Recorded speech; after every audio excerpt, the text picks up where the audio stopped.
कहानी लेखन। किसी भी घटना का लिखित रूप में मनोरंजक वर्णन कहानी लेखन कहलाता है। कहानियां कहना और सुनना प्राचीन काल से एक परंपरा के रूप में चला आ रहा है। कहानी लिखना भी एक कला है। इसे अभ्यास के द्वारा निखारा जा सकता है।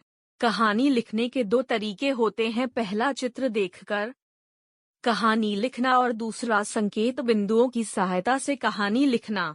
कहानी का प्रमुख गुण रोचकता है। ऐसी कहानी जो मनोरंजन करती है वह सभी को प्रिय लगती है। कहानी लिखने से पहले विषय से संबंधित रूपरेखा तैयार कर लेनी चाहिए, फिर उसका विकास करना चाहिए। कहानी लिखते समय निम्नलिखित बातों का ध्यान रखना चाहिए। कहानी का आरंभ आकर्षक हो। कहानी की भाषा सरल हो। कहानी का घटनाक्रम रुचिकर और मनोरंजक हो। कहानी के वाक्य छोटे तथा प्रभावशाली हों। कहानी के अंत में उससे मिलने वाली शिक्षा अवश्य लिखी हो। चित्र के आधार पर कहानी लेखन। बिना विचारे जो करे सो पीछे पछताए। जमुना अपने बच्चे और पति के साथ सुख शांति के साथ रहती थी। उसने अपने घर के आसपास कई बार सांप देखा था। उसे डर था कि सांप कहीं घर में न आ जाए, इसलिए उसने अपने घर में एक नेवला पाल लिया। एक दिन जमुना कुएं से पानी भरने चली गई। कुआं दूर था।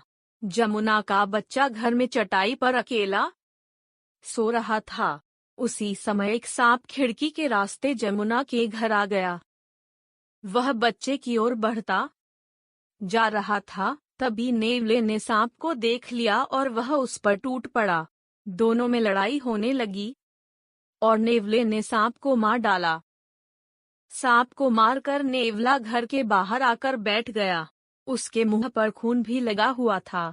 उसी समय जमुना कुएं से पानी भरकर लौट आई। उसने नेवले के मुंह पर खून लगा हुआ देखा और सोचा कि नेवले ने उसके बच्चे को मार डाला। ऐसा विचार मन में आते ही जमुना ने अपने हाथ में पकड़ा पानी से भरा घड़ा नेवले के सिर पर मार दिया। घड़ा सिर पर लगते ही नेवले की तुरंत मौत हो गई।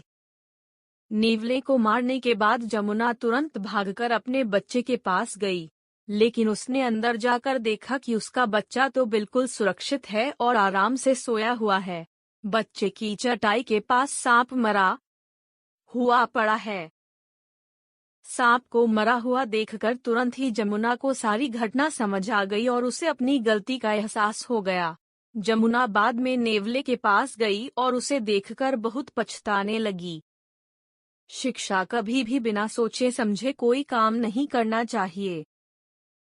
संकेत बिंदु। एक धोबी का गधा और कुत्ता। रात में धोबी के घर चोर का आना, गधे का कुत्ते पर बिगड़ना। कुत्ते का न भौंकना, गधे का रेंकना, धोबी का जागना और गधे को पीटना। संकेत बिंदुओं के आधार पर कहानी लेखन। जिसका काम उसी को साजे। किसी गांव में एक धोबी रहता था। उसने एक गधा और एक कुत्ता पाल रखा था। गधे पर वह कपड़े लाद कर घाट ले जाता था। कुत्ता घर की रखवाली करता था। कुत्ता धोबी से नाराज था। एक रात धोबी के घर में एक चोर घुस आया।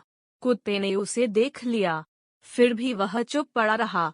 गध कुत्ते पर बहुत बिगड़ा और बोला, हमारा स्वामी तुम्हारा कितना ध्यान रखता है, फिर भी तुम चोर को देखकर भौंक नहीं रहे हो। तुम कैसे स्वामी भक्त हो? कुत्ता बोला, स्वामी मेरा क्या ध्यान रखता है?